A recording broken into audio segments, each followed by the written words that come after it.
awali pagi hari dengan bismillah.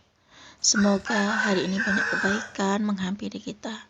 Diberikan kesehatan yang baik, kesempatan yang baik, kabar baik, rezeki terbaik, dan semua hal terbaik yang kita butuhkan.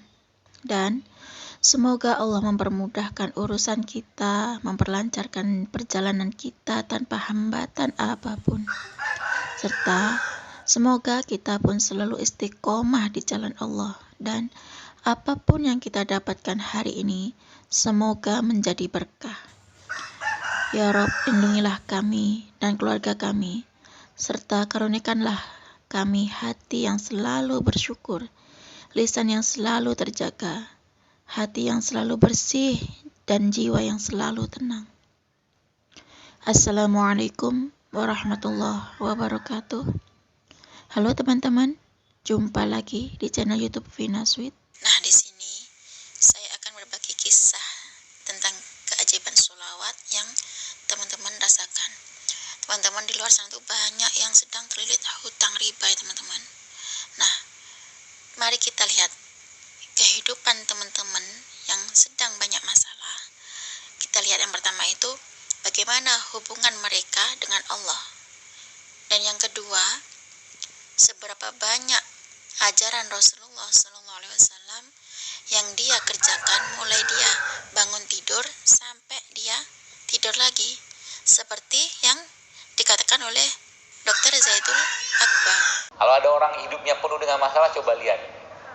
Satu, yang pertama dia lihat bagaimana hubungan dia sama Allah. Yang kedua, seberapa banyak ajaran Nabi SAW yang dia kerjakan mulai dari bangun tidur sampai tidur lagi. Kalau banyak dilanggar, lebih banyak masalah, insya Allah. Nah, di sini saya akan membacakan testimoni sholawat munjiat. Assalamualaikum Mbak Vina, saya Fahmi. Saya bosan jadi karyawan. Saya pengen cepat kaya tanpa korupsi. Saya mendawamkan sholawat munjiat. Ini dulu pernah aku amalkan sholawat munjiat 1000 kali habis tahajud, karena punya hajat yang mendesak, pakai banget. Masya Allah, pagi langsung dapat kabar baik, tapi butuh waktu 4 jaman ya teman-teman. Assalamualaikum warahmatullahi wabarakatuh. Jadi kalau ingin kita serba cukup, rezeki melimpah ruah, uang menggunung ya, yang pertama itu hubungan kita sama Allah. Kita lihat hubungan kita sama Allah harus baik ya teman-teman. Jadi kalau hubungan dengan rezeki, uang, atau apapun itu ya, kita harus mengakses dengan yang punya pintu rezeki. Jadi hubungan kita harus baik. Entah Allah itu harus kita penuhi semuanya. Sholat kita kah, dengan berzikir kah, dengan tirakat puasa Senin Kamis kah, ataupun dengan sholat duha, sholat tahajud, dan semuanya. Seperti sholawat munjiat atau sholawat apapun itu, bisa kita lakukan dengan cara takwa ya teman-teman. Karena saat kita sudah bertakwa kepada Allah, dijamin jalan keluar, pasti ada rezeki yang gak terduga-duga, gak disangka-sangka juga pasti akan kita dapatkan. Ini sudah jaminan dari Allah, ada di surat At-Talaq. Begini bacaan surat At-Talaq. Bismillahirrahmanirrahim. Wa may yattaqillaha yaj'al lahu makhraja wa yarzuqhu min haitsu la yahtasib. Barang siapa yang bertakwa kepada Allah, niscaya dia akan memberikan jalan keluar dan akan memberinya rezeki dari arah yang tak disangka-sangka. Nah, itu ya teman-teman surat At-Talaq. Jadi gak usah ragu, yang penting hubungan kita sama Allah itu harus baik. Karena apa? Kalau kita hubungannya gak baik, banyak dosanya, ya alamat rezeki insya Allah lagi pasti seret. Saat kita semakin banyak mempunyai dosa, memiliki dosa, dan masih sayang dengan dosa-dosa kita, ya udah, sedangkan rezeki, uang, kehidupan kita sehari-hari pun pasti compang-camping ya teman-teman. Karena apa? Kita nggak memelihara sholat kita ataupun hak Allah gitu ya teman-teman. Nah, maka dari itu kan aku sering kasih saran, perbaiki sholat tepat waktu atau di awal waktu, perbanyak sholawat, apalagi sholat munjiat kalau kita punya hajat mendesak teman-teman. Nah, Hal yang paling dasar yaitu hubungan kita sama Allah harus baik terlebih dahulu ya teman-teman. Itu yang pertama ya teman-teman. Dan yang kedua yaitu kita wajib tahu ya, bukan harus, tapi wajib tahu rezeki yang kita dapat ini sumbernya halal beneran ya teman-teman. Halal atau ada hak orang lain, dalam artian kita tuh mendapatkan rezeki itu tidak menyakiti orang lain, tidak mendolimi orang lain, ataupun merugikan orang lain ya teman-teman.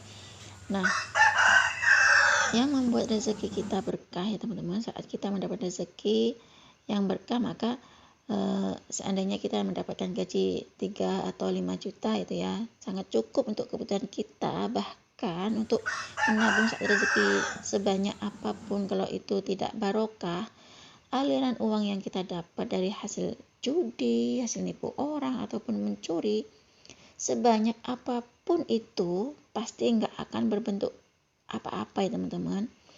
Nah, dan yang setuju dengan kata-kata saya ini silahkan tulis di kolom komentar ya teman-teman. Rezeki yang kita dapat dari hal yang haram pasti nggak akan barokah ya teman-teman, pasti akan cepat hilang, akan cepat habis. Setuju nggak teman-teman? Kalau kita setuju, silahkan tulis di kolom komentar ya teman-teman. Ini menurut saya. Yang kedua ya, jadi selain hubungan kita sama Allah, kita menunaikan hal-hal kewajiban dari Allah dan menghindari ataupun berhenti dari hal-hal yang nantinya mendapatkan dosa ya teman-teman. Dan yang kedua yaitu kita wajib tahu, bukan harus ya teman-teman, kita wajib tahu beneran yang kita dapat itu beneran dari hal yang halal. Dan yang ketiga, kita harus membutuhkan kebutuhan kita, bukan keinginan kita ya teman-teman.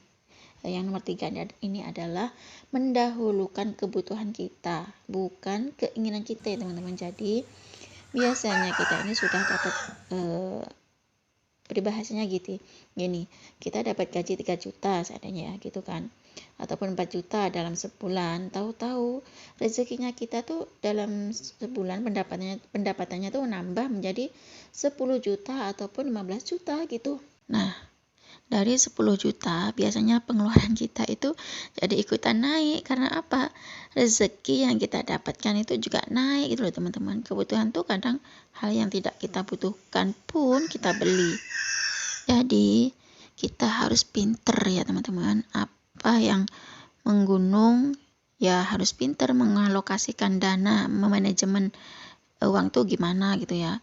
Jangan mendahulukan keinginan ya teman-teman. Jadi kebutuhan kita harus kita utamakan. Karena apa sih, saat kita mendapatkan rezeki biasanya dapatnya tuh cuma 3 juta, 2 juta ataupun 7 juta, itu bingung, nafsunya tuh didahulukan, mau beli, keinginannya itu banyak banget, mau beli ini, mau beli itu gitu. Nah, uangnya tuh nggak ngumpul-ngumpul, habis nggak tahu kemana, beli hal yang nggak bermanfaat ataupun nggak ada faedahnya.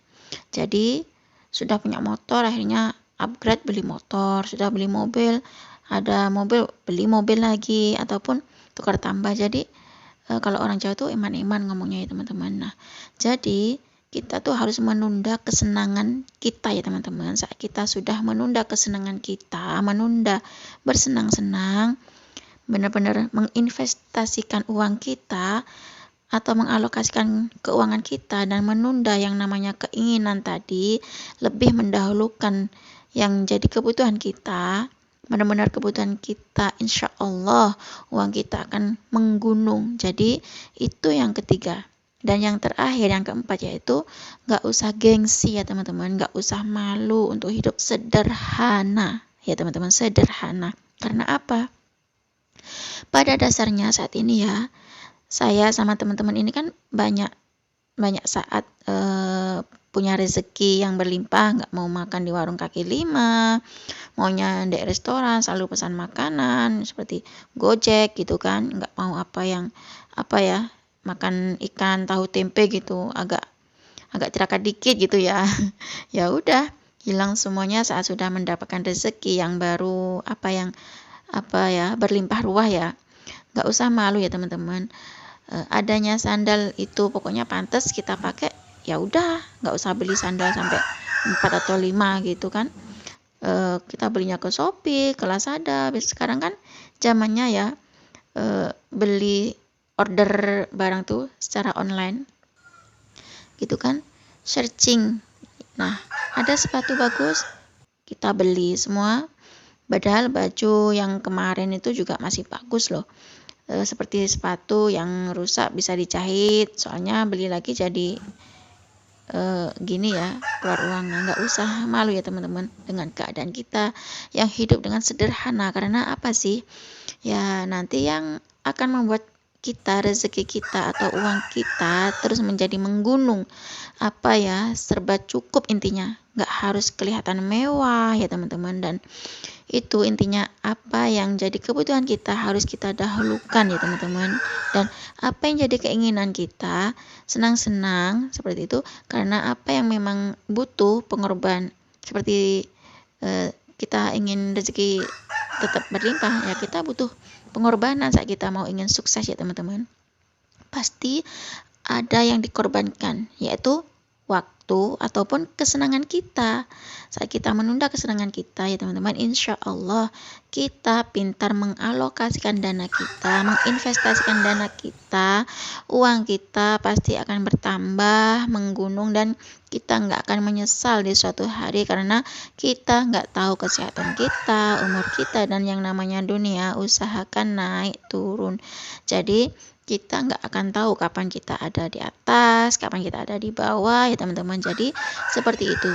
Tapi semoga semuanya diberikan kelancaran, kemudahan, dan rezeki yang barokah, yaitu semakin mendekat sama Allah.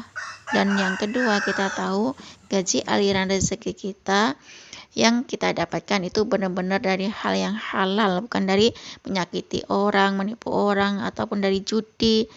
Ini nantinya rezeki kita nggak akan berkah ya teman-teman. Dan yang ketiga yaitu menunda senang-senang. Yang keempat, nggak usah malu, nggak usah gengsi dengan kehidupan kita yang sederhana. Yang penting tuh masih nggak banyak uang ataupun berlebihan, yang penting sederhana, serba cukup gitu loh ya teman-teman. Yang itu akan membuat kita lebih tenang, mempunyai celengan.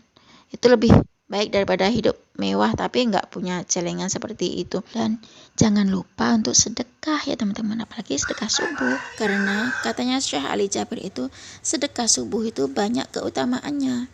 Dan kalau yang namanya sedekah itu kan Ustadz Yusuf Mansur itu UYM selalu menyarankan kalau kita pengen kaya sedekah, kalau kita pengen banyak uang sedekah. Itu saran Ustadz Yusuf Mansur atau UYM. Ini saran saya teman-teman. Kalau teman-teman ingin baca sholawat Nabi atau sholawat Syajaratul Nuqut yang Allahumma sholli ala Sayyidina Muhammad wa ala ali Sayyidina Muhammad, silakan dibaca 400 kali ba'da Isya ya teman-teman, yang diijazahkan oleh Habib Sagaf bin Mahdi.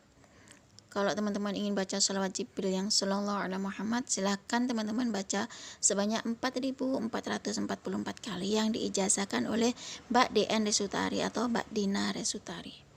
Nah, kalau teman-teman ingin baca sholawat munjiat, silakan baca 1000 kali seperti yang diijazahkan oleh Habib Novel Alaidrus karena memiliki hajat yang mendesak.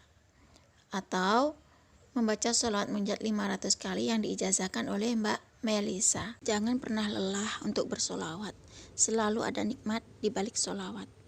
Nah, bagi teman-teman yang belum hafal sholawat munjiat, gak usah dihafal ya, biar gak tambah bingung.